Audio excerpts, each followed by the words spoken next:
नमस्ते। आज हम एक बहुत ही पावरफुल फ्रेमवर्क को समझने वाले हैं। एक ऐसा तरीका जो वर्कप्लेस पर रिस्क को देखने का हमारा नजरिया ही बदल सकता है।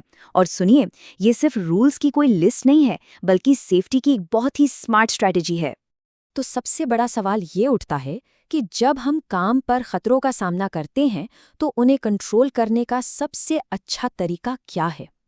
क्या इसका मतलब सिर्फ वार्निंग साइंस लगा देना है या फिर इससे कहीं ज्यादा कुछ है? तो एक्सपर्ट्स का जवाब है द हायरार्की ऑफ कंट्रोल्स। अच्छा, इसे एक उल्टे पिरामिड की तरह सोचिए। जो सबसे इफेक्टिव सॉल्यूशंस हैं वो सबसे ऊपर, और जैसे जैसे हम नीचे आते जाते हैं सॉल्यूशंस उतने ही कम इफेक्टिव होते जाते हैं। तो ये सिर्फ एक लिस्ट नहीं है, ये एक स्ट्रेटेजिक गाइड है। तो आज की इस चर्चा में हम इस पिरामिड के हर लेवल को समझने वाले हैं। हम शुरुआत करेंगे सबसे पावरफुल तरीकों से, यानी एलिमिनेशन और सब्स्टिट्यूशन। फिर देखेंगे इंजीनियरिंग और एडमिनिस्ट्रेटिव कंट्रोल्स को, और आखिर में जानेंगे पर्सनल प्रोटेक्टिव इक्विपमेंट की भूमिका। और हाँ, आखिर में ये भी समझेंगे कि ये पूरा ढांचा आखिर काम करता ही क्यों है। तो चलिए शुरू करते हैं पिरामिड के एकदम टॉप से, जहां सबसे पावरफुल सॉल्यूशंस मिलते हैं। कह सकते हैं कि ये सेफ्टी का गोल्ड स्टैंडर्ड है। तो सबसे पहला और सबसे इफेक्टिव स्टेप है एलिमिनेशन। इसका गोल बिल्कुल सीधा है, खतरे को जड़ से ही खत्म कर दो। सीधी सी बात है, अगर खतरा होगा ही नहीं तो रिस्क भी नहीं होगा। और देखिए, यही है रिस्क मैनेजमेंट का सबसे बेसिक प्रिंसिपल। मेहर कर्न जैसे सेफ्टी प्रोफेशनल्स इसे सेफ्टी की नींव मानते हैं। मतलब किसी भी प्रॉब्लम को फिक्स करने का सबसे पक्का तरीका यही है कि उसे पूरी तरह से हटा दिया जाए। लेकिन सोचिए, क्या हो अगर हम खतरे को पूरी तरह से खत्म ही न कर पाएं? यहीं पे सब्स्टिट्यूशन काम आता है। इसका सीधा सा मतलब है किसी डेंजरस प्रोसेस या सब्सटेंस को किसी सेफर ऑप्शन से रिप्लेस कर देना। गोल बहुत सिंपल है, रिस्क को उसके सोर्स पर ही कम कर दो। जैसा कि मेहर कर्न जैसे प्रोफेशनल सलाह देते हैं, इसका एक बेहतरीन उदाहरण है एक जहरीले सॉल्वेंट की जगह पानी आधारित क्लीनर का इस्तेमाल करना, है ना? ये एक स्मार्ट और प्रोएक्टिव कदम है। ठीक है, तो अब हम पिरामिड के मिडिल लेवल पर आते हैं। जब किसी हैजर्ड को एलिमिनेट या सब्स्टिट्यूट नहीं कर सकते तो हमें उसे आइसोलेट करने के तरीके खोजने पड़ते हैं, और यहीं से इंजीनियरिंग कंट्रोल्स का रोल शुरू होता है। इंजीनियरिंग कंट्रोल्स का मतलब है वर्कप्लेस में फिजिकल चेंजेस करना। सोचिए, एक शोर मचाने वाली मशीन के चारों ओर एक साउंड प्रूफ कवर लगाना, या चलती मशीनरी के चारों ओर गार्ड लगाना। ये क्या कर रहा है? ये लोगों को खतरे से फिजिकली अलग कर रहा है।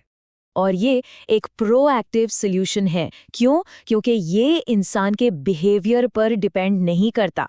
जैसा कि मेहर कर्न के काम में बताया गया है, असली ताकत माहौल को ही सुरक्षित बनाने में है, ताकि सेफ्टी किसी एक इंसान की सावधानी पर टिकी ना रहे।